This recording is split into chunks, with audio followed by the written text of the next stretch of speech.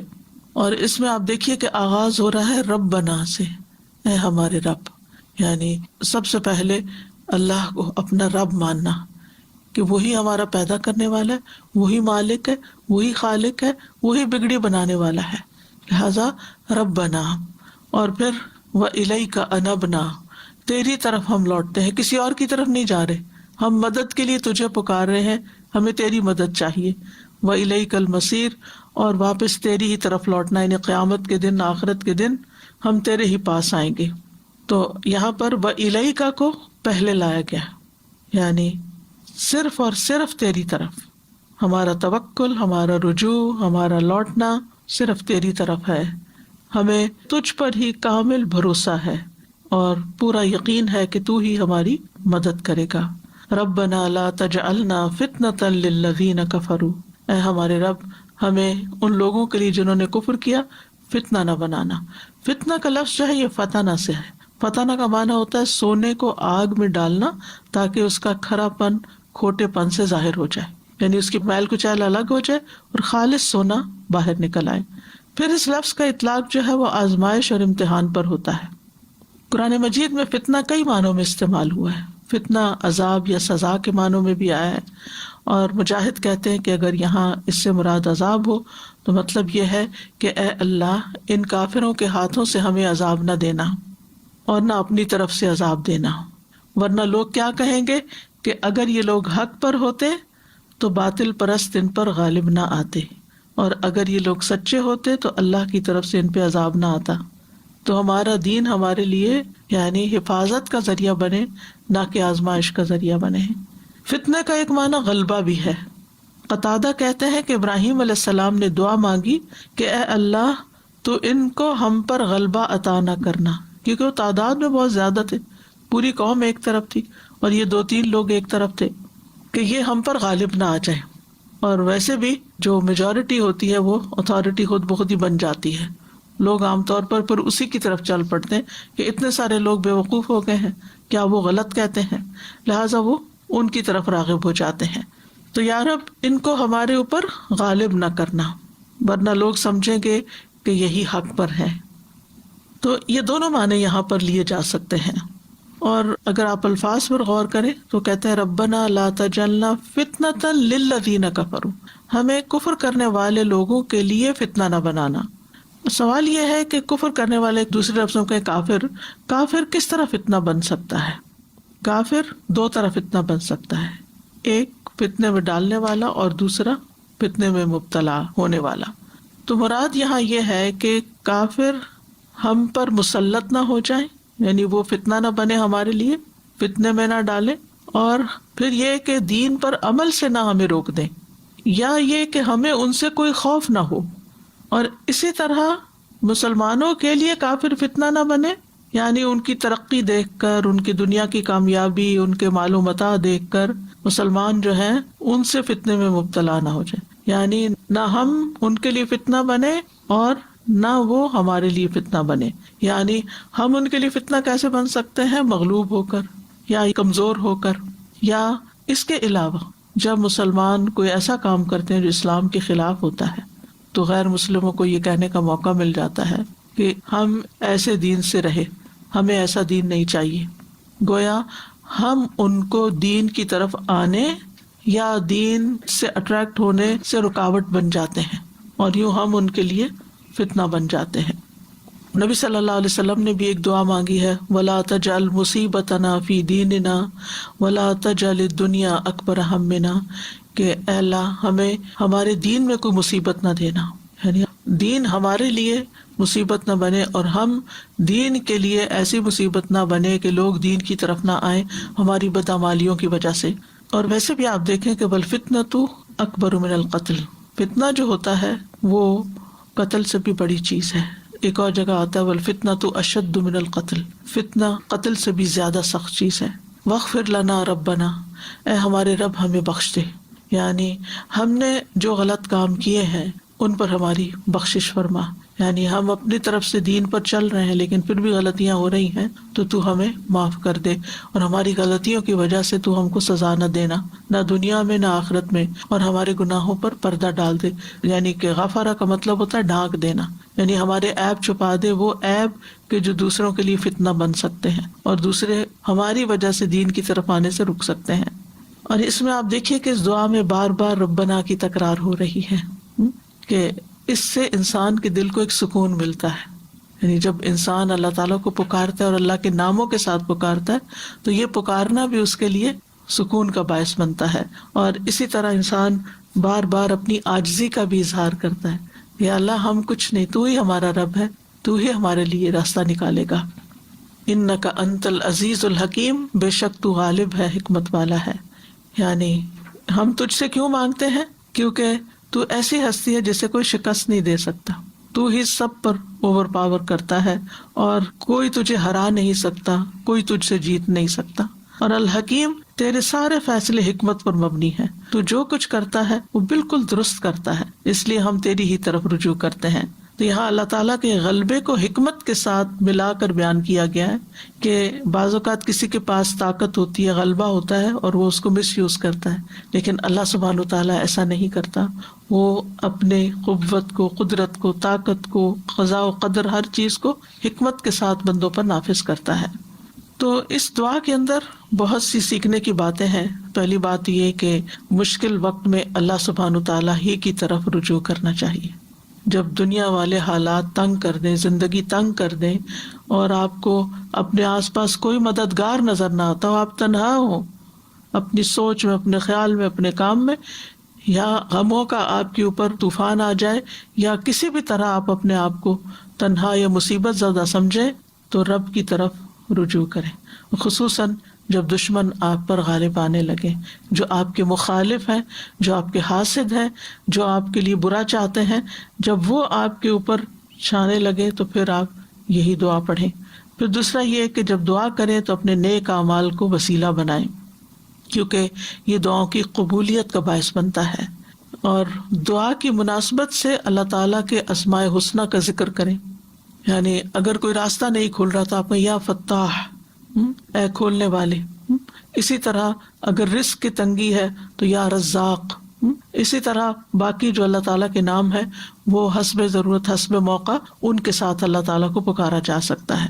پھر یہ کہ ایسے مواقع پر اللہ تعالیٰ سے اپنی بخشش بھی مانگنی چاہیے کہ کہیں ایسا تو نہیں کہ ہم اپنے گناہوں کی وجہ سے اللہ کی مدد سے محروم ہیں یا روک دیے گئے ہیں. یعنی اللہ کی مدد پر، اللہ کی رحمت تو عام ہے لیکن کس تک نہیں آتی جب اللہ اور بندے کے بیچ میں حجاب ہوتا ہے یا رکاوٹ ہوتی ہے، اور وہ حجاب گناہوں کی وجہ سے ہوتا ہے. پھر اسی طرح یہ ہے کہ دعا میں سب سے اہم مقصد جو ہو اس کو پہلے بیان کرنا چاہیے. یعنی جیسے انہوں نے فساد پھیلانے والے لوگوں کے مقابلے میں اپنی حفاظت، نجات اور اپنے دین کی حفاظت کی دعا کی. اور پھر یہ کہ دعا میں بار بار اللہ تعالیٰ کی صفت ربوبیت کی تکرار بھی کی جا سکتی ہے. یعنی بار بار یا رب، ربنا، ربی، یعنی بار بار انسان دعا کے اندر، ہر بات کے اندر یا رب یا رب یا رب اس کی تکرار کرے، زیادہ دفعہ بھی اس کو پکارے. اور اللہ تعالیٰ کی جو ربوبیت ہے وہ دو طرح کی ہوتی ہے، ایک عام ربوبیت ہوتی ہے اور ایک خاص ربوبیت ہوتی ہے. عام ربوبیت ساری مخلوق کو حاصل ہے، انسان، جن، چرند پرند، حیوان، فرشتے، اللہ سب کا رب ہے.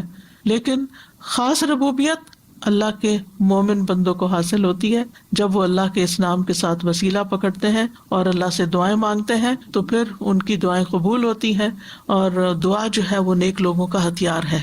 یعنی دشمن کے مقابلے میں دعا جو ہے وہ ایک ہتھیار کی حیثیت رکھتی ہے. یعنی جب آپ کے پاس کسی کا مقابلہ کرنے کے لیے کچھ بھی نہیں، آپ خالی ہاتھ ہیں، آپ کمزور ہیں، دعا آپ کو سب سے زیادہ اسٹرینتھ دیتی ہے، آپ کے اندر قوت پیدا کرتی ہے. اور دعا کرتے ہوئے انسان کو وجہ بھی بتانی چاہیے کہ اللہ تعالیٰ میں آپ سے کیوں مانگ رہا ہوں. جیسے انہوں نے کہا نا کہ انک انت العزیز الحکیم، ہم تیری طرف اس لیے آئے ہیں کہ تو غالب ہے، تو حکمت والا، تو سب کچھ کر سکتا ہے. حکیم کا ایک معنی حاکم بھی کیا گیا، یعنی حکم تیرا ہی چلتا ہے، اس لیے ہم تیری طرف رجوع کرتے ہیں، تجھ پر بھروسہ کرتے ہیں، کیونکہ ہمارا یہ یقین ہے کہ تو کر سکتا ہے. اسی طرح آپ دیکھیے کہ پیغمبروں کی دعاؤں سے ہمیں یہ پتہ چلتا ہے کہ جب وہ دعا مانگتے تھے تو وہ جزیات کے ساتھ بھی دعا مانگتے تھے. یعنی وہ کس طرح کہ جو ان پر اللہ کی نعمتیں ہوتی تھی ان کا ذکر کر کے. مثلاً یوسف علیہ السلام نے دعا مانگی، ربی قد آتیتنی من الملک وعلمتنی من تأویل الاحادیث فاطر السماوات والارض انت ولی فی الدنیا والآخرہ توفنی مسلما والحقنی بالصالحین. اب اس میں آپ دیکھیں دو چیزیں ہیں.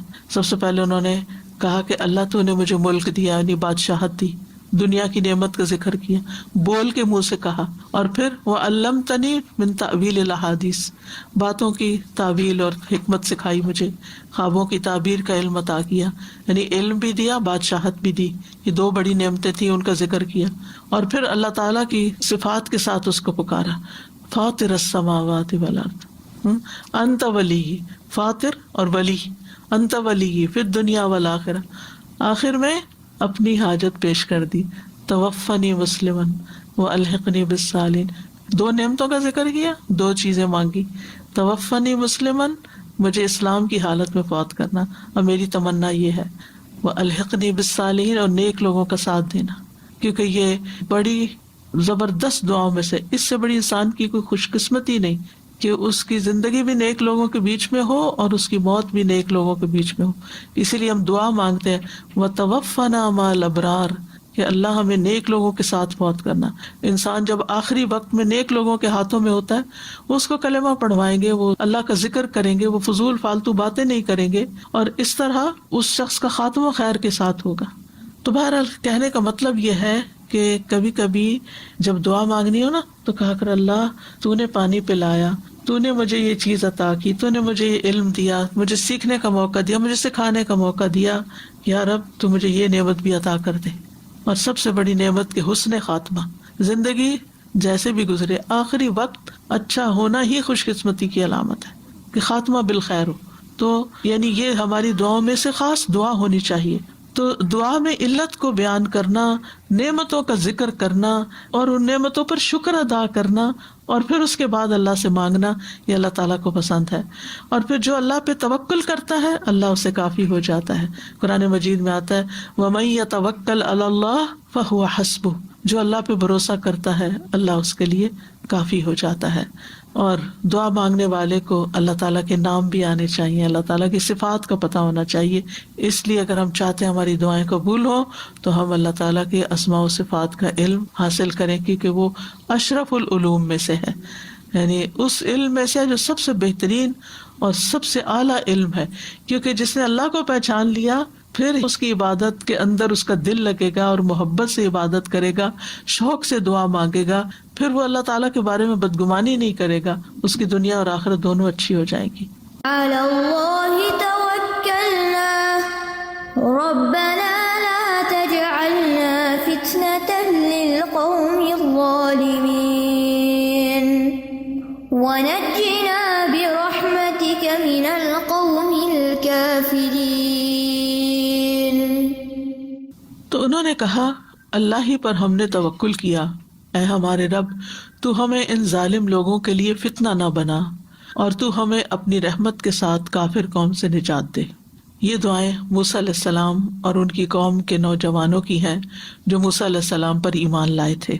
اللہ تعالیٰ نے موسیٰ علیہ السلام کو واضح نشانیاں دے کر فرعون اور اس کی قوم کی طرف بھیجا تھا جو بنی اسرائیل پر بہت ظلم و ستم کر رہے تھے.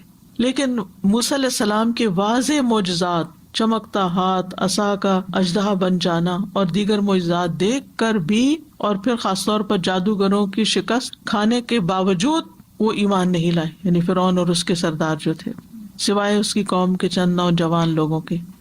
اور دوسری طرف فرعون کا ظلم اور بڑھ گیا، بجائے اس کے کہ وہ معجزے دیکھ کر ایمان لے آتا اور زیادہ ظالم بن گیا.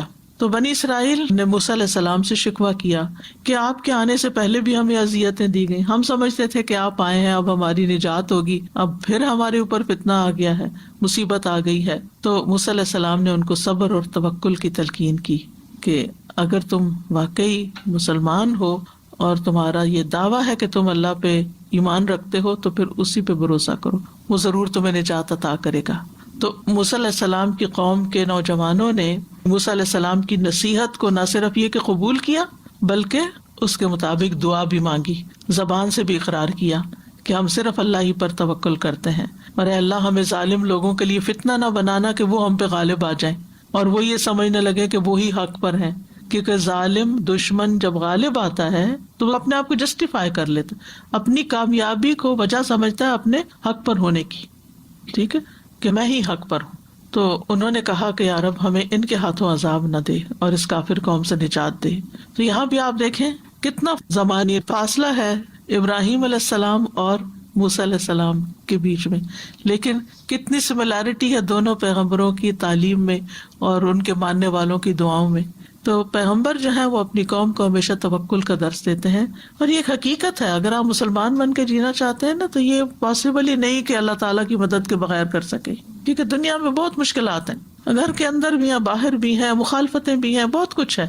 تو جب آپ کا اللہ تعالیٰ کے ساتھ ایک مضبوط رابطہ ہو جاتا ہے تو پھر آپ بے خوف ہوتے ہیں، پھر آپ امن میں آ جاتے ہیں، پھر آپ پرسکون ہو جاتے ہیں کہ کوئی ہے جو میرے معاملات کو دیکھ لے گا۔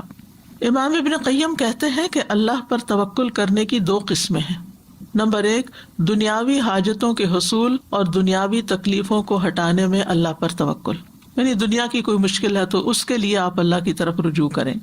دوسرا ہے اللہ کی پسند اور رضا کے حاصل کرنے کے لیے اللہ پہ توکل کرنا، کہ اللہ سبحانہ وتعالیٰ کی رضا حاصل کرنے کے لیے اللہ کی طرف رجوع کرنا۔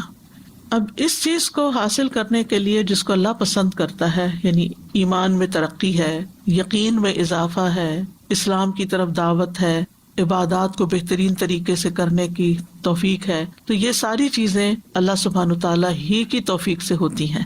تو دونوں صورتوں میں انسان کو اللہ کافی ہو جاتا ہے، یعنی جب بندہ اللہ پہ توکل کرتا ہے جیسے کہ توکل کرنے کا حق ہے تو اللہ اس کو کافی ہو جاتا ہے، اور ضروری نہیں کہ انجام اس صورت میں ہو جس کو آپ پسند کرتے ہیں، بلکہ انجام اس صورت میں ہوتا ہے جس کو اللہ پسند کرتا ہے، جس کے ساتھ وہ راضی ہوتا ہے۔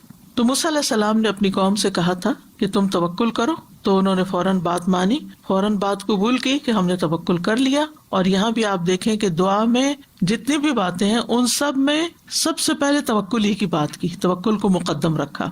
ربنا لا تجعلنا فتنة للقوم الظالمین، اے ہمارے رب ہمیں ظالم قوم کے لیے فتنہ نہ بنا۔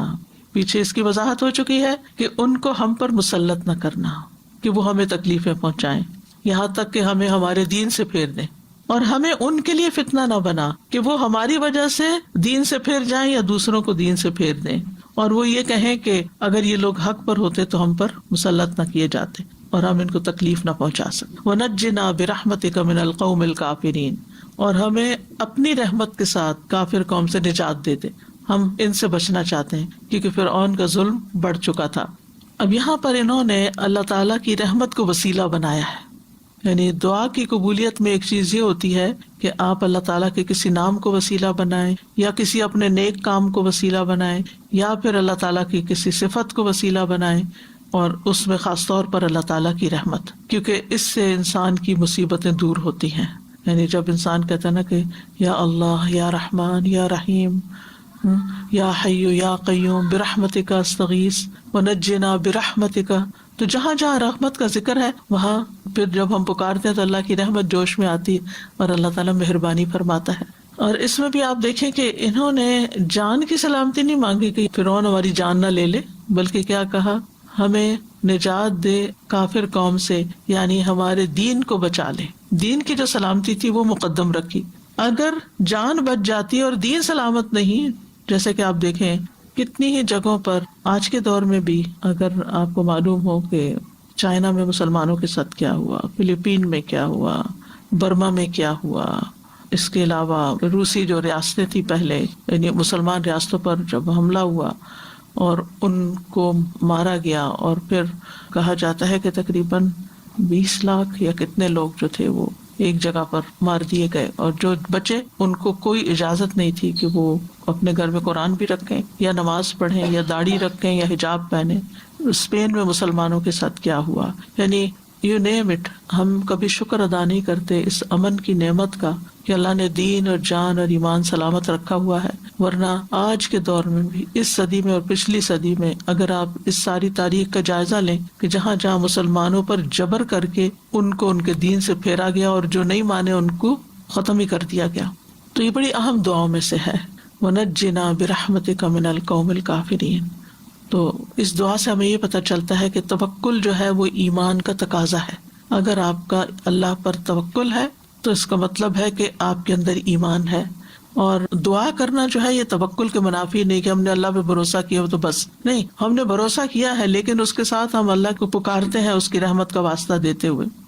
اور دعا میں جب ہم کہتے ہیں کہ اللہ توکلنا، کہ اللہ پر ہم نے توکل کیا، تو یہ توکل کرنا ایک دل کی عبادت ہے، یہ عبادت کا ایک وسیلہ دے رہے ہیں کہ اللہ چونکہ ہم نے تجھ پہ توکل کیا ہے لہٰذا تو ہمیں دشمنوں سے نجات دے۔ اور ویسے بھی ہے کہ فتنوں سے پناہ مانگتے رہنا چاہیے کہ اللہ تعالیٰ ہمیں عافیت میں رکھے اور کسی فتنے میں مبتلا نہ کرے، کیونکہ فتنہ انسان کی دین، ایمان، ہر چیز کے لیے نقصان دہ ہوتا ہے۔ کبھی بھی فتنوں میں نہ کودیں۔ نبی صلی اللہ علیہ وسلم کی دعاؤں میں سے تھا کہ نعوذ باللہ من الفتن ما ظہر منہا وما بطن، ہم اللہ کی پناہ لیتے ہیں فتنوں سے بچنے کے لیے، جو ظاہری ہیں اور جو چھپے ہوئے ہیں، ہر طرح کے۔ تو اس دعا سے بھی یہ پتہ چلتا ہے کہ مومن کے اوپر جب حالات مشکل ہو جاتے ہیں تو اس کا طرز عمل کیا ہوتا ہے، اور وہ کس طرح اللہ تعالیٰ کی طرف رجوع کرتا ہے اور اللہ کے ہاں پناہ لیتا ہے۔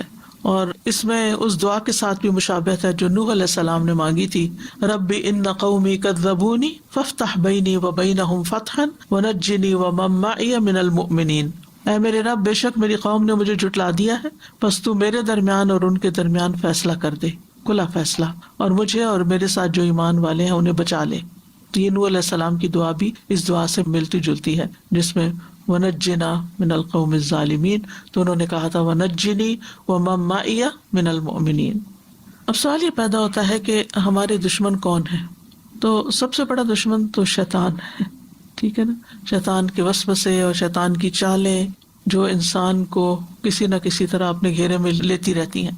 تو اللہ تعالیٰ قرآن مجید میں فرماتے ہیں ان الشیطان لکم عدو فاتخذوہ عدوا، بے شک شیطان تمہارا دشمن ہے، تم اسے دشمن سمجھو۔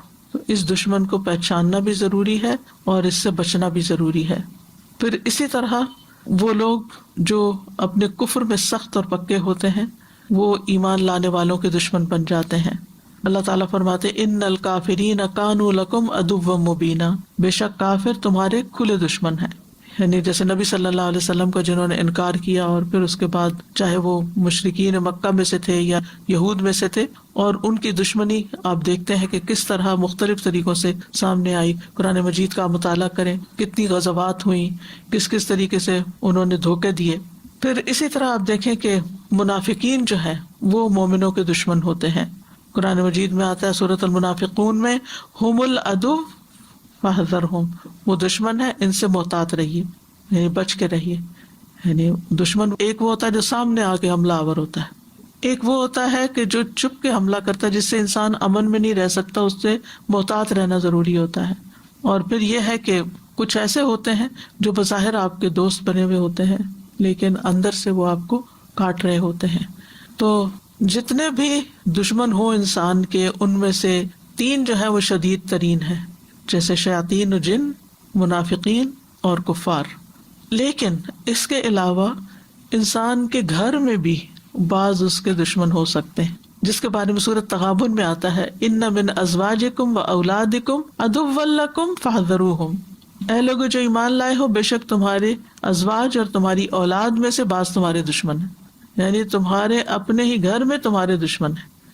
اب وہ کس طرح کہ گھر والے ان سے تو ہم بڑی محبت کرتے ہیں، لیکن بعض اوقات ان کی محبت ہمیں دین سے پھیر دیتی ہے، دین سے دور کر دیتی ہے۔ ان کی محبت میں بعض اوقات ہم غلط کام کرنے لگتے ہیں، بعض اوقات دوسروں پر ظلم و ستم کرنے لگتے ہیں۔ ایک چھوٹی سی مثال ہے، بہت چھوٹی، کہ جیسے ساس بہو کے جھگڑے میں چاہے بہو کا قصور ہو یا نہ ہو اسی کو قصوروار بنا دیا جاتا ہے، اور بیٹا چاہے ظالم ہو چونکہ بیٹا ہے، اپنا ہے، لہٰذا غیر منصفانہ طور پر لوگ اس کا ساتھ دیتے ہیں۔ اب ویسے تو آپ بڑی اپنی محبت کا اظہار کر رہے ہیں، لیکن آپ ایک غلط کام میں غلط چیز کا ساتھ دے رہے ہیں، اپنی عاقبت برباد کر رہے ہیں۔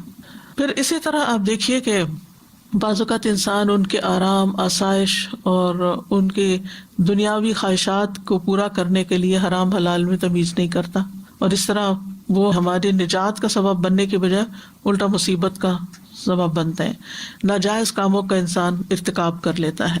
اور اسی طرح ازواج بھی بعض اوقات یعنی کچھ شوہر رشوت نہیں لینا چاہتے یا غلط کام نہیں کرنا چاہتے، لیکن بیویوں کے مطالبات ایسے ہوتے ہیں کہ جس میں انہیں مجبور ہو کر پھر حرام کی طرف قدم اٹھانا پڑتا ہے، اور بھی بہت سی چیزیں ہو سکتی ہیں۔ بہرحال جو دشمن سخت ترین دشمن ہے اور جن سے ہر حال میں بچنا چاہیے، جس میں شیاطین جن و انس ہیں، اور ایسے لوگ جو آپ کے دین کے دشمن ہیں، اور ایسے جو اوپر سے تو آپ کے ساتھ ہیں مگر اندر سے آپ کے جاسوس ہیں یا منافق ہیں یا اندر سے وہ مخلص نہیں ہے، تو ان سب کے مقابلے کے لیے سب سے پہلا کام کرنے کا جو ہے وہ توکل ہے، کہ انسان اس چیز کے پیچھے نہ پڑا رہے، تجسس نہ کرتا رہے کون میرا دشمن ہے کون نہیں ہے، کون میرے ساتھ ہے کون میرے اس میں نہ پڑے، بلکہ کیا کرے، اپنا معاملہ اللہ کے سپرد کر دے۔ فَوَّضْتُ أَمْرِي إِلَى اللَّهِ، اللہ تعالیٰ اپنے نبی کو فرماتے ہیں یا ایھا النبی حسبک اللہ ومن اتبعک من المؤمنین، اے نبی آپ کے لیے بھی اور ایمان لانے والوں کے لیے جنہوں نے آپ کی پیروی اختیار کی، اللہ کافی ہے۔ آپ ان کا مقابلہ نہیں کر سکتے، لیکن یہ اللہ کا مقابلہ نہیں کر سکتے۔ جب اللہ ان کو پکڑے گا تو پھر یہ آپ کو نقصان نہیں دے سکتے، اور جو اللہ پہ بھروسہ کرتا ہے اللہ اس کو کافی ہو جاتا ہے، اس کو پھر اللہ کے سوا کسی اور کی مدد کی ضرورت نہیں رہتی۔ اور یاد رکھیے توکل کرنے والے کو اللہ کے اذن کے بغیر کوئی مخلوق نقصان نہیں دے سکتی۔ قل لن یصیبنا الا ما کتب اللہ لنا هو مولانا وعلی اللہ فلیتوکل المؤمنون، ان سے کہیے ہمیں اگر کوئی مصیبت آئے گی تو بس وہی جو ہمارے مقدر میں لکھی ہے، وہی ہمارا سرپرست ہے، اور مومنوں کو اللہ ہی پر توکل کرنا چاہیے۔ پھر آپ دیکھیے واللہ خیر حافظا، دوسری چیز انسان کو یہ سمجھ چاہیے، حفاظت اللہ ہی کی حفاظت ہے، اور اللہ تعالیٰ بہترین حفاظت کرنے والا ہے، جیسا کہ یعقوب علیہ السلام نے اپنے بیٹوں کے بارے میں فرمایا تھا۔ یوسف علیہ السلام کی حفاظت کس نے کی؟ موسیٰ علیہ السلام کی حفاظت کس نے کی؟ جب ان کی ماں نے انہیں کاسکٹ میں ڈال کے دریا کے سپرد کر دیا تھا، کس نے حفاظت کی؟ اللہ نے حفاظت کی۔ یوسف علیہ السلام کو گہرے کنویں میں پھینک دیا گیا، اللہ نے کس طرح بچایا، اتنی اوپر سے کوئی چھلانگ بھی لگائے نا خود سے بھی تو حشر ہو جائے بندے کا، کہاں یہ کہ انہیں پکڑ کے پھینک دیا گیا کہ انہیں پتہ نہیں کہ وہ کہاں گر رہے ہیں، کس نے بچایا، کوئی ہڈی پسلی نہیں ٹوٹی، کوئی خراش تک نہیں آئی، اللہ نے بچایا۔ پھر ایک لمبی جدائی کے بعد ان کی واپسی ہوئی، 40 سال کے بعد واپس لوٹے تھے، یعنی ان کے والد، تو کس نے ان کو بچایا؟ اللہ نے بچایا۔ 40 سال ماں باپ کے بغیر، اپنی فیملی کے بغیر، مسلمانوں کے بغیر، یعنی وہ جس ملک میں تھا وہاں کوئی مسلم نہیں تھے، کوئی مسجد نہیں تھی، کوئی لیکچرز نہیں تھے، کوئی ماحول نہیں تھا، کچھ بھی نہیں تھا، لیکن اپنا ایمان کیسے سلامت رکھا۔ وہاں بھی انہیں یاد تھا کہ وہ کس کی اولاد ہے، اور انہیں یاد تھا کہ ان کا دین کیا ہے، اور وہ سارے ماحول کے باوجود ایمان پر ہے۔ زلیخا کے شر سے انہیں کس نے بچایا؟ لولا ان رأى برہان ربی، اللہ نے بچایا۔ ابراہیم علیہ السلام کی حفاظت کس نے کی؟ جب کہا گیا حرقوا، اس کو آگ میں جلا دو، وانصروا آلہتکم ان کنتم فاعلین، اور اپنے معبودوں کی مدد کرو اگر تم کچھ کرنے والے ہو۔ قلنا یا نار کونی بردن وسلاما علی ابراہیم، ہم نے کہا ہے آگ تو ابراہیم پر سراسر ٹھنڈک اور سلامتی بن جا۔ یہ کرنے والا کون تھا؟ اللہ ہی تھا۔ پھر آپ دیکھیے کہ سلیمان علیہ السلام کو اللہ تعالیٰ نے عظیم بادشاہت دی تھی، جنات کو ان کے تابع کر دیا تھا، وہ جو حکم دیتے تھے بجا لاتے تھے، عجیب و غریب کام وہ کر دیتے تھے۔ تو ان کی جو سرکشی تھی اور ان کی جو طاقت تھی، آپ کو معلوم ہے سلیمان علیہ السلام کی مجلس میں کتنا طاقتور جن بیٹھا ہوا تھا، جس نے کہا کہ صرف آنکھ جھپکنے کی دیر میں ملکہ بلقیس کا تخت اٹھا کے لا سکتا ہوں۔ اتنے بڑے جن کو یا وہ جو بھی مخلوق تھی، یعنی اتنے سائنس اینڈ ٹیکنالوجی ترقی کر چکی، آج تک کوئی ایسی چیز ایجاد نہیں ہوئی کہ جو اتنی دیر میں اتنا بڑا تخت اتنی دور سے اٹھا کے آپ تک پہنچا دے۔ ٹھیک ہے، آپ کے الفاظ ایک جگہ سے دوسری جگہ چلے جاتے ہیں، لیکن چیزیں نہیں جا رہی اس طرح، شاید آئندہ کبھی ایسے ہو۔ لیکن اتنے طاقتور جن سے سلیمان علیہ السلام کو کوئی خطرہ نہیں تھا. ہمیں تو کوئی سچی جھوٹی بھی کہہ دینا کہ اس عمارت میں جن ہے تو ہمارا خوف سے برا حال ہو جائے. لیکن سلیمان علیہ السلام ان سے کام لیتے تھے اور طاقتور جنوں سے کام لیتے تھے. پھر آپ دیکھیں کہ عیسیٰ علیہ السلام کی حفاظت کس نے کی, ان کو کس نے بچا کے اٹھا لیا, جبکہ رومی سپاہی جو تھے وہ گھیرا ڈال چکے تھے, بچ نکلنے کی کوئی صورت نہیں تھی. خود رسول اللہ صلی اللہ علیہ وسلم کو غار میں کس نے محفوظ کیا تھا؟ الا تنصروه فقد نصرہ اللہ اذ اخرجہ الذین کفروا ثانی اثنین اذ ہما فی الغار اذ یقول لصاحبہ لا تحزن ان اللہ معنا. اللہ نے حفاظت کی تھی. تو اللہ اپنے بندوں کی ہر شر والی چیز سے حفاظت کرتا ہے, اور حفاظت اور پروٹیکشن اللہ سے مانگنی چاہیے. پچھلے دنوں ایک قصہ سننے کا اتفاق ہوا, اس کی صداقت تو اللہ ہی بہتر جانتا ہے, لیکن جو شخص بیان کر رہا تھا وہ بہت ہی یقین اور صداقت کے ساتھ کہ کس طرح امریکہ میں ایک تبلیغی جماعت آئی, اور وہ پیدل جماعت تھی, تو وہ کہیں نہ کہیں کسی کھلی جگہ ٹینٹ لگا لیتے تھے رات کو, اور پھر کبھی مسجد میں اور لوگوں کو اسلام کی دعوت دیتے تھے. تو وہ کہتے ہیں کہ وہ ایک چرچ کے باہر جو پارکنگ لاٹ ہوتی ہے وہاں انہوں نے خیمہ لگا لی. تو یہ جو نریٹ کر رہے تھے فرسٹ ہینڈ سٹوری, یہ کہتے ہیں کہ میں نے جب دیکھا تو میں سخت پریشان ہو گیا, کیونکہ وہاں کا قانون یہ اجازت دیتا ہے کہ اگر کوئی ٹریس پاس کرے یا کوئی آپ کی پراپرٹی میں بغیر اجازت کے آ کے بیٹھ جائے تو آپ اس پہ گولی چلا سکتے ہیں.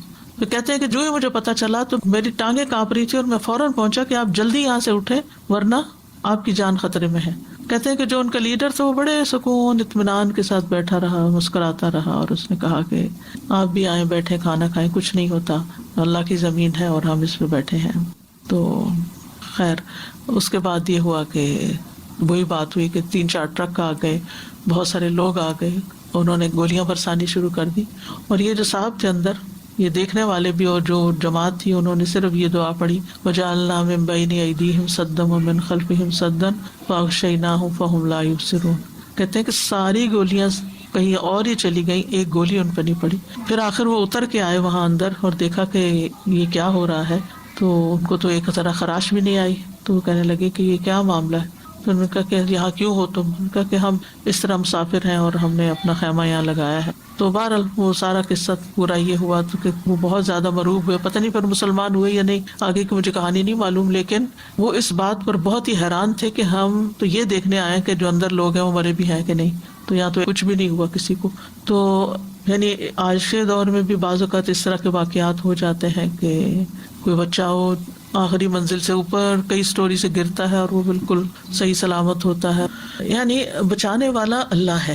تو اگر کسی بھی خوف اور دہشت کے موقع پر آپ پورا بھروسہ اللہ پہ کر لیں, اللہ کو پکارے. اور مچھلی کا قصہ جو یونس علیہ السلام کا, وہ تو سب جانتے ہیں کہ مچھلی کے پیٹ میں جا کے باہر نکلنا. اور ریسنٹلی بھی ایک واقعہ پیش آیا ہے, اس کے تو بلکہ میں نے کلپ بھی دیکھا تھا کہ کس طرح اندر سے اس کو نکالا گیا انسان کو. تو آپ دیکھیں کہ اس وقت بھی ہمارے آس پاس بہت سے خطرات ہو سکتے ہیں. ہم کہیں چل رہے ہیں, ہم کہیں سفر کر رہے ہیں, ہمیں تو پتہ بھی نہیں ہوتا کہ کس طرح اللہ سبحانہ وتعالیٰ ہماری جان بچا دیتا ہے, کس طرح حفاظت کرتا ہے. جب ہم سو جاتے ہیں ہمیں کچھ پتہ ہوتا ہے ہمارے پاس کون سا کیڑا مکوڑا چل رہا ہے, لیکن کس طرح ایک نظام کے تحت اس نے ہمارے کانوں کو پروٹیکٹ کیا ہوا ہے کہ اندر جو ویکس ہے وہ اتنی کڑوی ہے کہ کوئی کیڑا مکوڑا اندر جانے کی ہمت نہیں کرتا. اس کو دور سے ایسی اسمیل آتی ہے کہ وہ اندر نہیں گھستے سوائے وہ کن کھجور کے. لیکن عمومی طور پر آپ دیکھتے اسی طرح باقی بھی جنات ہیں, حیوانات ہیں. ہم لوگ تو یہاں بہت ایک پروٹیکٹڈ قسم کے ماحول میں رہتے ہیں, لیکن بہت سے لوگ زمین پہ سوتے ہیں, ان کے پاس چھت نہیں ہوتی, جھگیوں میں سو رہے ہوتے ہیں. یعنی کسی کتے, بلی, کسی وحشی جانور کے آنے سے کوئی چیز روکنے والا دروازہ بھی نہیں ہوتا. جھگیاں ایسی ہوتی ہے کہ کپڑا ڈالا ہوا ہوتا ہے سامنے, کوئی چیز پروٹیکٹ نہیں کرتی, لیکن اللہ تعالیٰ بچاتا ہے. تو اللہ سبحانہ و تعالیٰ ہی کی حفاظت ہوتی ہے. لہٰذا جتنے بھی مختلف طرح کے ہمارے دل میں خوف ہے نا, وہ نکال دینے چاہیے. یہی کہنا چاہیے اللہ میرا تجھ پر بھروسہ, اور اللہ خیر حافظ, اللہ ہی بہترین حفاظت کرنے والا ہے. لا تحزن ان اللہ معنا, اللہ ہمارے ساتھ ہے. یعنی بعض اوقات ہوتا ہے نا کسی کو گھبراہٹ ہوتی ہے, انگزائٹی شروع ہو جاتی ہے, پریشانی شروع ہو جاتی ہے کہ معلوم نہیں اب کیا ہو جائے گا, اب تو میں زندہ نہیں بچ سکتا. لیکن اگر زندگی ہے تو وہ بچا لے گا, اور اگر زندگی نہیں کوئی بچا نہیں سکتا. بعض لوگوں کو سانپ کاٹ جاتا ہے اور وہ نہیں مرتے کیونکہ اللہ بچاتا ہے. ابھی زندگی ہے, بعض لوگ آپ دیکھیں کہ کتنی دور تک بیماری میں چلے جاتے ہیں کہ ڈاکٹرز جواب دے دیتے ہیں اور زندگی ہوتی ہے تو پھر سانس پڑ جاتے ہیں، پھر لوٹ آتے ہیں. قرآن مجید میں آتا ہے لہو معقبات من بین یدیہ ومن خلفہ یحفظونہ من امر اللہ. ہر شخص کے آگے اور پیچھے اللہ کے مقرر کردہ نگران ہوتے ہیں جو اللہ کے حکم سے اس کی حفاظت کرتے ہیں. مجاہد کہتے ہیں کہ ہر انسان پر ایک فرشتہ مقرر ہے جو نیند کی حالت میں اور جاگتے ہوئے اس کی جنات، انسانوں اور کیڑے مکوڑوں سے حفاظت کرتا ہے، سوائے اس چیز کے جس کی اللہ نے اجازت دی تو وہ پہنچ کے رہتی ہے. یعنی اگر کوئی نقصان دینے والی چیز نے آنا ہے وہ آ جائے گی، لیکن ادروائز حفاظت کے لیے اللہ نے بتا دیا کہ فرشتے مقرر ہیں. کعب احبار کہتے ہیں اگر اللہ عز و جل نے تم پر فرشتے مقرر نہ کیے ہوتے جو تمہارے کھانے، تمہارے پینے، تمہارے پردے کی چیزوں میں تمہارا دفاع نہ کرتے تو یقیناً جن تم کو اچک کے لے جاتے. تو اللہ تعالیٰ فرشتوں کے ذریعے حفاظت کرتا ہے. اور خاص طور پر آپ دیکھیں کہ نبی صلی اللہ علیہ وسلم کی کس طرح حفاظت کی، کہ ابو جہل نے کیا کہا تھا کہ اگر میں نے محمد کو دیکھا صلی اللہ علیہ وسلم کہ وہ کعبہ کے پاس نماز پڑھ رہے ہیں تو میں ان کی گردن رونق دوں گا. تو اسے کہا گیا کہ وہ محمد ہے. وہ کہنے لگا مجھے تو نظر نہیں آ رہے.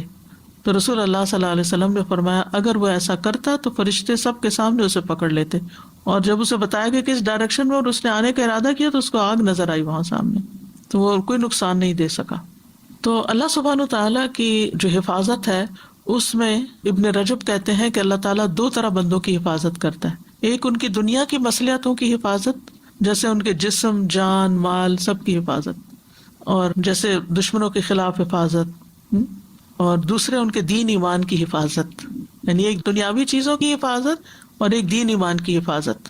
تو دین ایمان کی حفاظت جو ہے اس میں جیسے دل کو شکوک و شبہات سے بچاتا ہے، کیونکہ دل میں اگر دین کے کسی بھی چیز کے بارے میں شک آ جائے تو نفاق کی طرف لے جاتا ہے. یعنی فی قلوبہم مرض، ان کس کے بارے میں کہا گیا؟ منافقین.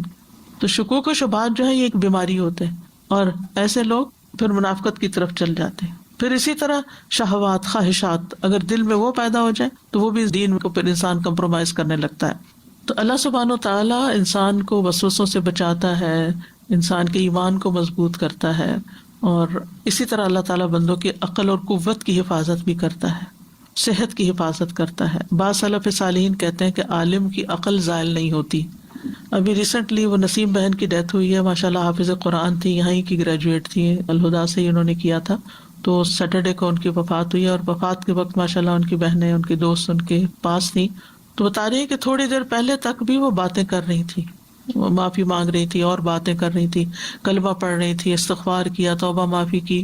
یعنی آخری لمحے تک ان کی عقل سلامت تھی، حالانکہ کافی ایجڈ بھی تھی اور بہت عرصے سے شدید بیمار بھی تھی. بندہ بیمار ہو تو اس کی ویسے ہی عقل کام نہیں کرتی، اتنی تکلیف میں ہو، ہر 2 گھنٹے بعد مارفین لگ رہی تھی، لیکن اس پین میں بھی اور درد میں بھی کلمہ بھی نصیب ہوا، بے ہوش نہیں تھی، صحیح سلامت عقل کام کر رہی تھی. یہ اللہ کی دی ہوئی حفاظت ہوتی ہے، اور یہ اللہ کے کلام کی برکت سے ہوتی ہے. جتنا زیادہ آپ قرآن پڑھتے ہیں، ذکر کرتے ہیں، تو اللہ سبحانہ و تعالیٰ اسی طرح آپ کی حفاظت فرماتے ہیں. رات پوری ان کو نیند نہیں آتی تھی، رات بھر قرآن پڑھتی رہی، 16 پارے ان کے ہو گئے. تو بعض علماء کہتے ہیں کہ جو قرآن کو حفظ کر لیتا ہے اور جمع کر لیتا ہے اس کی عقل قائم رہتی ہے. یعنی کیونکہ اس کے سینے میں قرآن ہے تو اللہ تعالیٰ اس کی عقل کو زائل ہونے سے بچا لیتا ہے.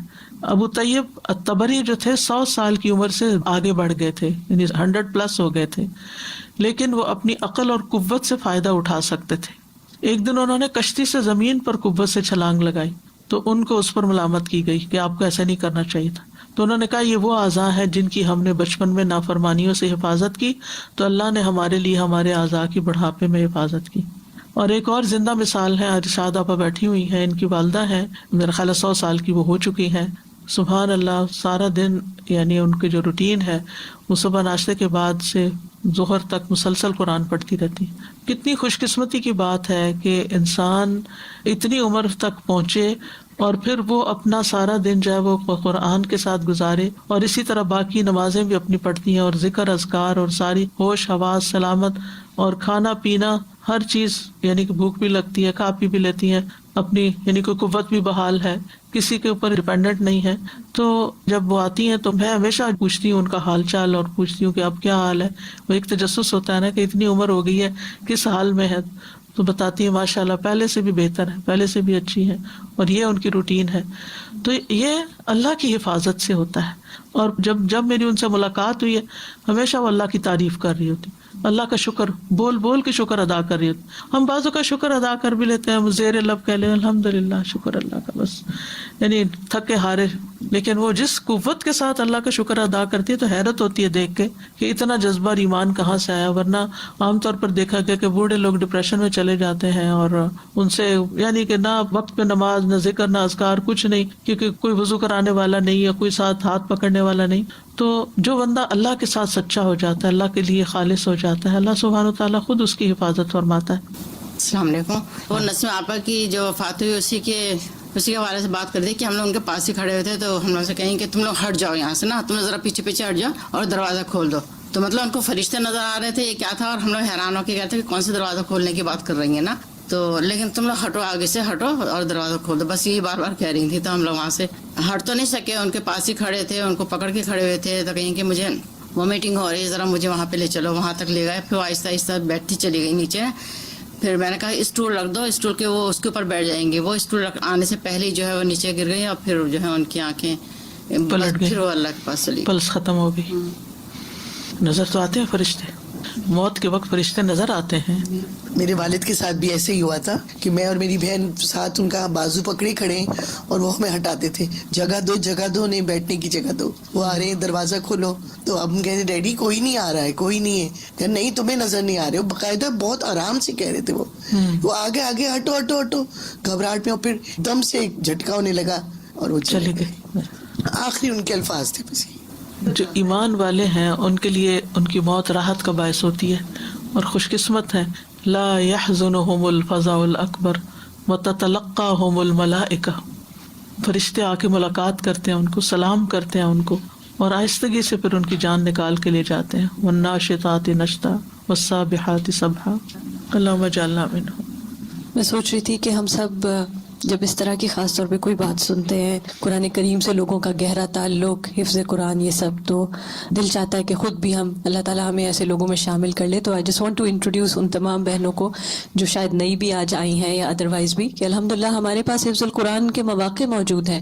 حفظ القرآن کے کورسز ہیں, full time, part time, once a week, twice a week, 4 days a week, جو آپ کی اویلیبلٹی ہے آپ اس کے ساتھ اس سے فائدہ اٹھا سکتے ہیں, تاکہ جو اس وقت فیلنگ ہماری ہے ہم اس کو واقعی کیپچر کریں, عمل میں لے آئیں. اور نیت کم از کم, اگر کوئی ایسے حالات ہیں کہ ابھی آپ کر نہیں سکتے کچھ, تو نیت ضرور کر لیں کہ یا اللہ موت آنے سے پہلے ہم بھی ایسے لوگوں میں شامل ہو جائیں جو آپ کا کلام حفظ کرتے ہیں. بالکل. اور یہ جیسے سازا جی آپ جب ذکر کر رہے تھے کہ فاللہ خیر حافظہ, اور بہت ساری اس طرح کی آیات جو ایسے مواقع پہ اپنے آپ کو یاد دلانے کی, تو میں سوچ رہی تھی کہ جب ہمارا قرآن کریم کی آیات سے, الفاظ سے ایسا تعلق ہوتا ہے نا, ہمیں اس کا میننگ اور اس کا کانٹیکسٹ معلوم ہے, تب وہ ہمارے لیے اسٹرینتھ بن جاتی ہے. اگر آپ ویسے کسی کو کہیں جو غم میں, اس کو کہیں لا تحزن ان اللہ معنا پڑھتے رہو, وہ شاید پڑھ لیں 1000 دفعہ, لیکن ان کو اس کی فیلنگ نہیں آئے گی.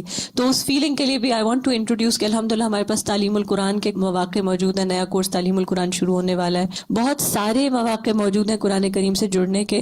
تو پلیز آپ سب اس کو ایکسپلور کیجئے اور اپنے آپ کو کسی نہ کسی درجے پہ جو آپ کی زندگی میں پاسبل نہیں ہے, کر سکتے تو کسی نہ کسی اور کو انٹروڈیوس کیجیے. آپ کی وجہ سے جو خیر کی طرف آئے گا اس کا بھی اجر و ثواب آپ کو ملتا رہے گا انشاءاللہ. میں کہوں گی سادہ, آپ نے کہا نا نیت کر لینی چاہیے کام کی. مجھے یاد ہے جب میں جاب کرتی تھی, میں نے ایک دفعہ ایک لسٹ بنائی تھی کہ میں یہ کرنا چاہتی ہوں, میں قرآن کو تجوید سے پڑھنا چاہتی ہوں, میں اس کے معنی سمجھنا چاہتی ہوں, اور وہ لسٹ رکھی رہ گئی. کچھ عرصے کے بعد مجھے وہ لسٹ ملی, تو الحمدللہ سبحانہ تعالیٰ میں ان میں سے آدھے کام خود ہی کر رہی تھی. مطلب اللہ نے کہا ہے نا کہ میری انگلی تھامو تو میں تمہارا ہاتھ پکڑ لوں گا. تو وہ میں نے محسوس کیا, اور جب آپ محسوس کرتے ہیں نا تو پھر آپ کی سمجھ کھلتی ہے, اور پھر آپ کو ہدایت کی توفیق ملتی ہے. یعنی جب آپ خالص ہوتے ہیں اور نیت کرتے ہیں تو اللہ سبحانہ وتعالیٰ پھر واقعی آپ ایک قدم چل کے جاتے ہیں اس کی طرف, تو 10 قدم آپ کی طرف آتا ہے. اور پھر آپ دیکھیے کہ وہ حدیث بھی ہے نا, احفظ اللہ یحفظک, تم اللہ تعالیٰ کے احکامات کی حفاظت کرو, اللہ تمہاری حفاظت کرے گا. پھر اللہ نہ صرف بندے کی حفاظت کرتا ہے, اس کے مال اور اولاد کی بھی حفاظت کرتا ہے. جیسے سورۃ کہف میں آتا ہے نا, اما الجدار فکان لغلامین یتیمین فی المدینۃ وکان تحتہ کنز لہما وکان ابوہما صالحا. اور دیوار کی بات یہ ہے کہ وہ 2 یتیم لڑکوں کی تھی جو اس شہر میں رہتے تھے. اس دیوار کے نیچے ان کے لیے خزانہ دفن تھا اور ان کا باپ نیک آدمی تھا. تو خضر علیہ السلام نے وہ دیوار اس کے اوپر دوبارہ بنا دی جو گری ہوئی تھی, کہ خزانہ ایکسپوز ہو جاتا, کہ یہ بچے بڑے ہوں گے تو پھر اپنا خزانہ نکالیں گے. ابن عباس کہتے ہیں کہ ان یتیم بچوں کے والدین کے نیک ہونے کی وجہ سے ان کی حفاظت کی گئی تھی۔ محمد بن منقدر کہتے ہیں اللہ تعالیٰ بندے کی نیکی کی وجہ سے اس کے بچوں کی، بچوں کی اولاد کی، بچوں کی اولاد کی اور اس کے خاندان اور قبیلے کی حفاظت کرتا ہے۔ اتنی دور تک جاتی ہے نیکی، صرف اس بندے کی نہیں، بندے کی اپنی اولاد کی بھی، پھر آگے اس کی اولاد کی بھی، اور پھر اس کے آس پاس کے لوگوں کی بھی، ان کی بھی حفاظت ہوتی ہے۔ جب تک وہ انسان زندہ رہتا ہے وہ سب لوگ اللہ کی حفاظت میں ہوتے ہیں۔ نیکی کی اپنی ایک خوشبو ہوتی ہے، نیکی کا اپنا ایک فائدہ ہوتا ہے، ایک برکت ہوتی ہے، کوئی معمولی چیز نہیں ہے۔ اور اللہ تعالیٰ کی حفاظت جن اعمال سے ملتی ہے سب سے پہلے صبر اور تقویٰ۔ وَإِن تَصْبِرُوا وَتَتَّقُوا لَا يَضُرُّكُمْ كَيْدُهُمْ شَيْئًا، اگر تم صبر کرتے رہو گے اور اللہ کا تقویٰ اختیار کرو گے تو کہ ان کی چالیں تمہیں کوئی نقصان نہیں دیں گی۔ ان اللہ بما یعملون محیط، جو وہ کر رہے ہیں اللہ اس کو گھیرے ہوئے ہے، وہ تم تک نہیں پہنچیں گی چالیں۔ قتادہ کہتے ہیں جو اللہ سے ڈرتا ہے اللہ اس کو کافی ہو جاتا ہے، جس کا ساتھی اللہ ہو اس کے ساتھ ایسا لشکر ہوتا ہے جس کو شکست نہیں دی جا سکتی، اس کے ساتھ وہ پہرے دار ہے جو سوتا نہیں ہے، اس کے ساتھ وہ رہنمائی کرنے والا ہے کہ وہ بھٹکتا نہیں ہے۔ تو ہمیں دین کے احکامات کی حفاظت کرتے رہنا چاہیے تاکہ اللہ کی حفاظت ملے۔ بعض صالحین کہتے ہیں جب بھی آپ اپنے کسی عزیز، اپنے ساتھی یا اپنے بیٹے کو نصیحت کرنا چاہیں تو آپ ان سے کہیں آپ اللہ کی حفاظت کریں، اللہ آپ کی حفاظت کرے، یعنی آپ اپنی نمازوں کی حفاظت کریں، اپنے زکوٰۃ کے وقت کی، اپنی ذمہ داریوں کی، جو بھی اللہ کا حکم ہے ان چیزوں کی حفاظت کریں، اللہ آپ کی حفاظت کرے گا۔ پھر اللہ کی اطاعت سے حفاظت ملتی ہے۔ فضیل بن ایاز کہتے ہیں جب مجھ سے اللہ کی نافرمانی ہو جاتی ہے تو مجھے اپنی نافرمانی کے اثرات اپنی سواری کی عادت، اپنے خادم، اپنی بیوی، یہاں تک کہ گھر کے چوہوں سے پتہ چل جاتے ہیں، یعنی وہ ستانے لگتے ہیں۔ جب میں اللہ کی نافرمانی کرتا ہوں تو یہ سارے لوگ مجھے ستاتے ہیں۔ اس زمانے میں سواری بھی اونٹ گھوڑے وغیرہ پر ہوتی تھی، یعنی وہ بھی تنگ کرنے لگتا ہے۔ سلف صالحین میں سے کوئی ایک کہتے ہیں کہ جب ہم نے اللہ کی اطاعت کی تو سب کچھ ہمارے تابع کر دیا گیا، یہاں تک کہ جنگلوں میں موجود جنگلی جانور بھی، اور جب ہم نے نافرمانیاں کی تو اللہ نے ان کو ہم پر مسلط کر دیا، یہاں تک کہ وہ چوہے بھی ہم پہ مسلط ہو گئے جو بلوں میں تھے، وہ ہمیں تنگ کرنے لگے۔ تو اس میں سب سے پہلے اپنی نمازوں کی حفاظت کرنی چاہیے، نو میٹر وٹ، اپنی نماز کو کمپرومائز نہیں کرنا چاہیے، اس کو ڈیلے نہیں کرنا چاہیے، اس کو اپنے وقت میں ادا کرنا چاہیے۔ رسول اللہ صلی اللہ علیہ وسلم نے فرمایا جس نے صبح کی نماز پڑھی وہ اللہ کے ذمہ، یعنی اللہ کی حفاظت میں ہے۔ ابن قیم کہتے ہیں نماز کا پڑھنا رزق کو کھینچ لاتا ہے، صحت کی حفاظت کرتا ہے، تکالیف کو دور بھگاتا ہے، بیماریوں کو بھگاتا ہے، دل کو تقویت دیتا ہے۔ نماز چہرے کو روشن بناتی ہے، نفس میں خوشی بھر دیتی ہے، سستی دور کر دیتی ہے، اعضاء کو متحرک کرتی ہے، بندے کی قوتوں کو مدد دیتی ہے۔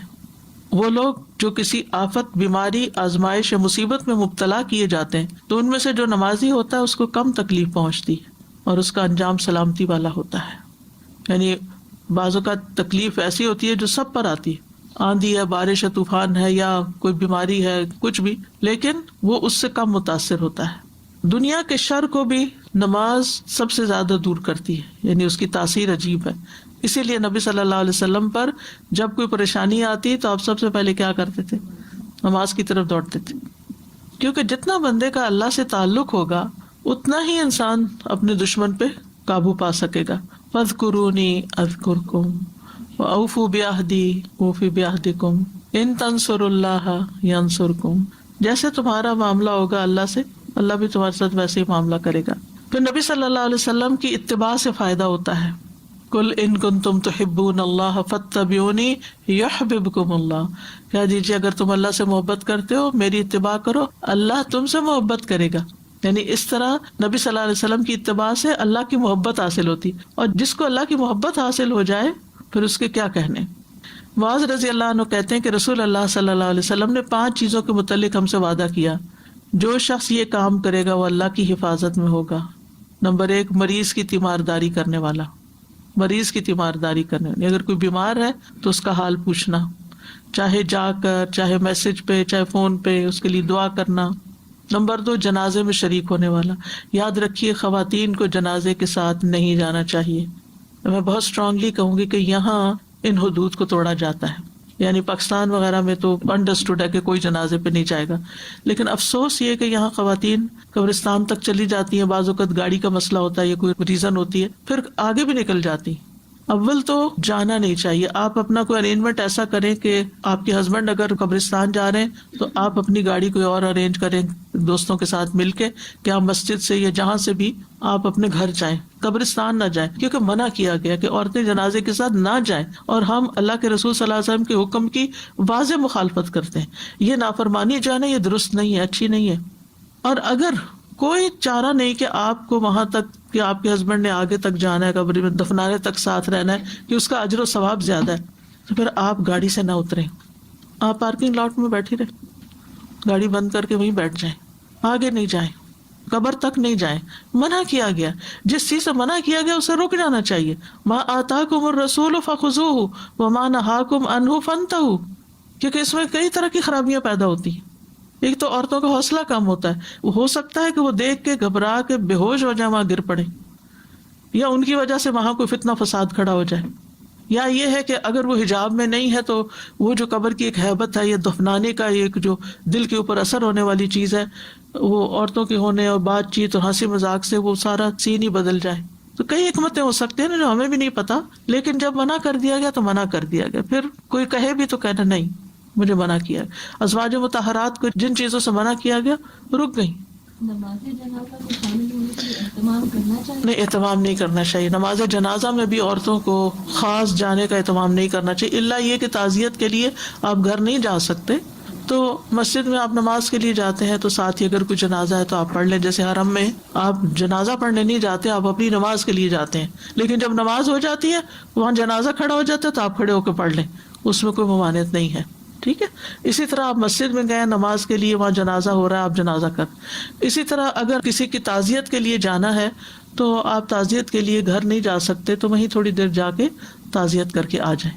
لیکن باقاعدہ عورتوں کا سفر کرنا، خود گاڑی چلا کے جنازے میں شریک ہونے جا رہی، تو یہ کوئی پسندیدہ کام نہیں ہے.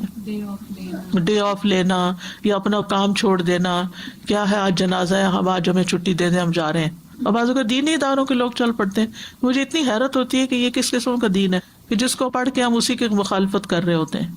پھر اگلی بات ہے اللہ کی راہ میں جہاد کے لیے جانے والا.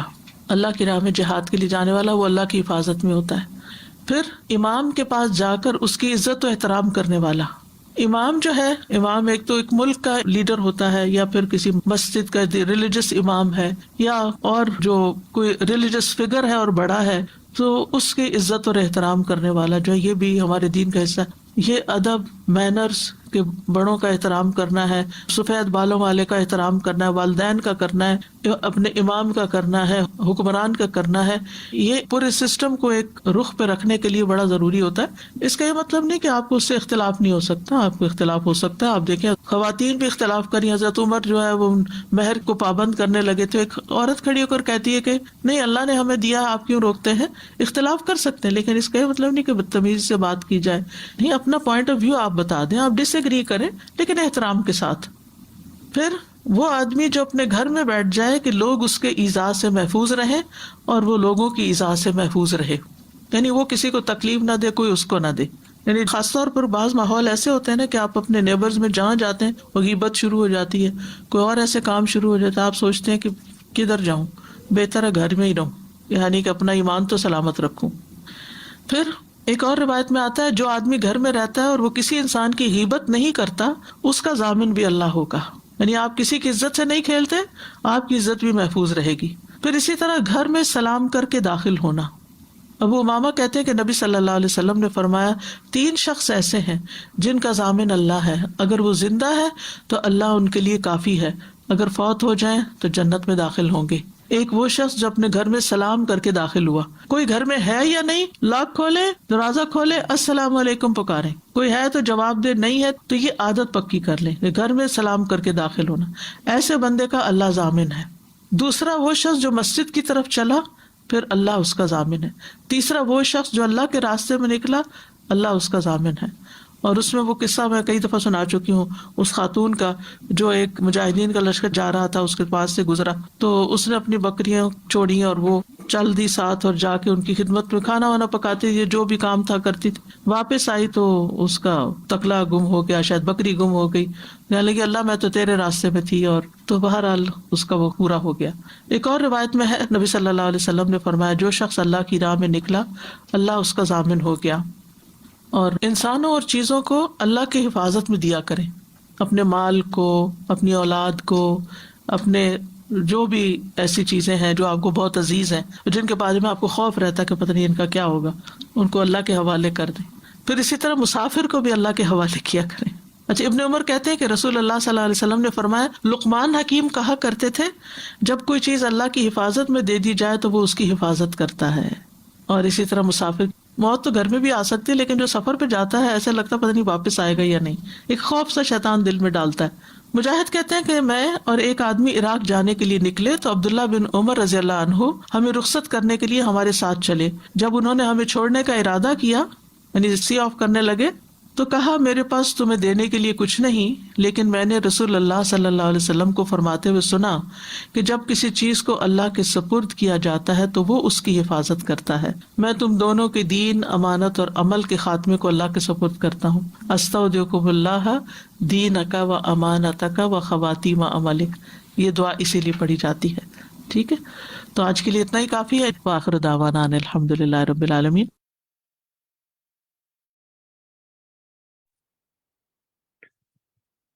جی، السلام علیکم ورحمۃ اللہ وبرکاتہ. بہت ہی انلائٹننگ قسم کا لیکچر تھا، اور دیکھیں آپ کتنی ڈفرینٹ باتیں آپ کو پتہ چلی ہوں گی نا آج، اور کتنی آپ کی کئی چیزیں آپ کی دہرائی بھی ہو گئی ہوگی. تو ذرا دیکھتے ہیں آج ہم نے کیا سیکھا. کچھ چیزیں دیکھتے ہیں، سارا تو ہمیں ڈسکس کرنا ممکن نہیں ہوگا اتنی شارٹ ٹائم میں.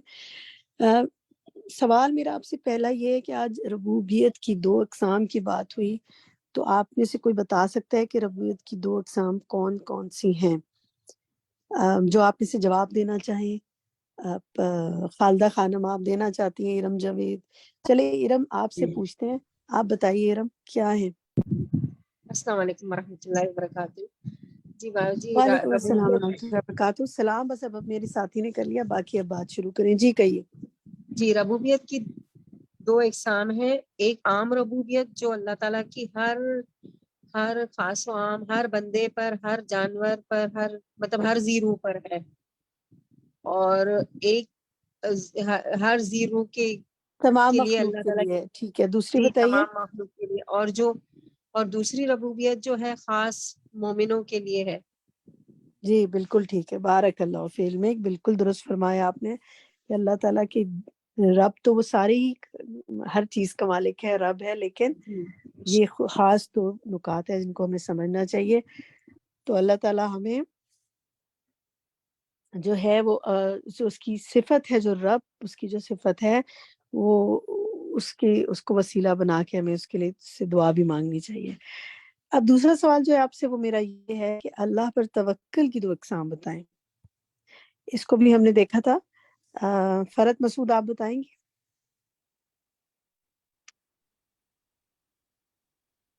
اللہ پر توکل کرنا ایمان کا تقاضا ہے، اور جو ہے دعا کرنا توکل کے منافی عمل سے نہیں، توکل یہ کرنا. نہیں اس کا جواب ہے. 2 جی میں بتاؤں اقسام بتائی عظما؟ تھی. جی جی بتائیں عظما عثمان. بتائیں. جی ایک تو ہے کہ جو دنیا کی جو حاجتیں ہیں ان کے حصول کے لیے اور تکالیف سے بچنے کے لیے اللہ پر توکل کرنا، اور اللہ کی پسند اور اللہ کی رضا کے لیے اللہ پر توکل کرنا. ٹھیک ہے، بالکل صحیح. دیکھیں 2 طرح سے ہم اللہ پر توکل کرتے ہیں نا، کہ ہمیں دنیا میں کوئی حاجت ہے، کوئی دنیاوی تکلیف ہے، ہم چاہتے ہیں اللہ اسے دور کر دیں، ہم خود بے بس ہیں، بالکل کچھ نہیں کر سکتے، ہم اسی پر توکل کرتے ہیں. اور ایک کیا ہے کہ اللہ کی پسند اور رضا کے حصول کے لیے اللہ پر توکل کرنا، کہ آپ نے مثلا آپ نے کوئی نیکی کی، کوئی کام کیا، تو اب آپ اللہ کی طرف دیکھتے ہیں، رجوع کرتے ہیں کہ اللہ اس کو ایکسیپٹ بھی تو کر لے، مزید کی توفیق عطا فرما دے، اور اس طرح کچھ اور چیزیں. ٹھیک ہے، چلیں نیکسٹ ہم دیکھتے ہیں کہ مومن کے دشمن کون کون سے ہیں. آج ان پر بات ہوئی تھی. 4 استاذہ نے 3 بتایا، اور پھر اور اس میں ایڈ کیا. تھوڑا سا ہنٹ دیتی ہوں آپ کو. تو آپ نے کیا جانا کہ کون کون دشمن ہے انسان کے؟